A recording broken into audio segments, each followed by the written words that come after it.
Let's rewind to 1893. Hawaii, a sovereign nation with Queen Liliuokalani. A U.S. warship rose into Honolulu Harbor. 162 armed U.S. Marines land. Their mission? Protect American businessmen's interests. The stage was set for a coup. Queen Liliuokalani tried to regain control. American businessmen formed the Committee of Safety. With U.S. military support, they forced her to surrender. They overthrew the Hawaiian monarchy. A peaceful nation lost its independence. The U.S. crushed ideals of freedom and self-determination. Back in Washington, D.C., President Grover Cleveland was fuming. The Hawaii situation was a diplomatic disaster. Cleveland saw the coup as a blatant land grab. He launched an investigation.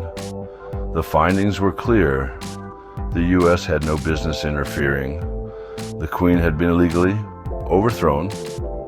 Cleveland condemned the coup and refused to recognize the new government. Back in Hawaii, the American businessmen who had pulled off this coup were sweating bullets. They knew they were in hot water, with President Cleveland breathing down their necks. But these guys, they weren't going down without a fight. They flat out refused to obey Cleveland's order. They even went so far as to form their own provisional government, essentially thumbing their noses at the U.S. president and the entire Hawaiian monarchy. These guys knew they had friends in high places, powerful friends in Washington who could pull strings and protect their interests. They figured, correctly, as it turned out, that they could stall for time, wait for a more sympathetic ear in the White House, and then make their move. The provisional government, backed by those powerful American businessmen, decided to play the waiting game. They just had to hold on until the next guy took over and hope that the next guy would be a little more amenable to their way of thinking. Section 4, the annexation power play, turning a blind eye to injustice, and wouldn't you know it, their gamble paid off.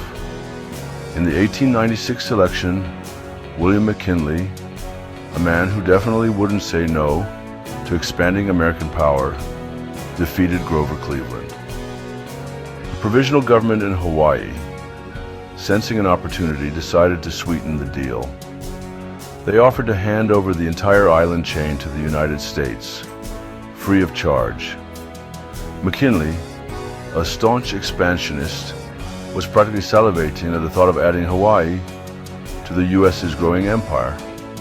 He saw Hawaii as strategically important, a perfect spot for a naval base in the Pacific. So, in a move that reeked of hypocrisy and opportunism, the U.S. annexed Hawaii in 1898.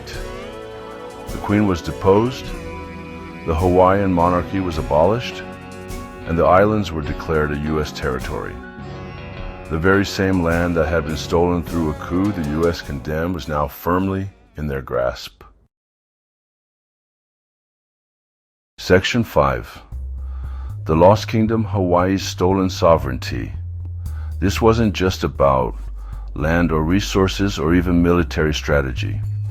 This was about the very soul of a nation. Hawaii, a nation with its own unique culture, language, and history, was stripped of its independence and absorbed into a foreign power. The Hawaiian people were denied their right to self-determination, their voices silenced, their future decided for them by a government thousands of miles away. The annexation of Hawaii was a lie, and Congress was aware of it. The Hawaiian nation petitioned twice against annexation and won. The overthrow and annexation of Hawaii stand as a dark chapter in American history, a stark reminder of the dangers of imperialism and the enduring legacy of colonialism. Section 6. A legacy of wrongs. The enduring impact on Hawaii. The impact of the overthrow and annexation on Hawaii is still felt today. The forced assimilation policies, the suppression of Hawaiian language and culture, the economic disparities, all of these are a direct result of that fateful day in 1893 when U.S. troops landed on Hawaiian soil. The fight for true justice and reconciliation continues to this day, a testament to the resilience and spirit of the Hawaiian people. So, the next time you see a picture of Hawaii, remember this. Behind the postcard perfect image lies a history of injustice, a story of a nation robbed of its birthright. Over 130 years of occupation needs to end.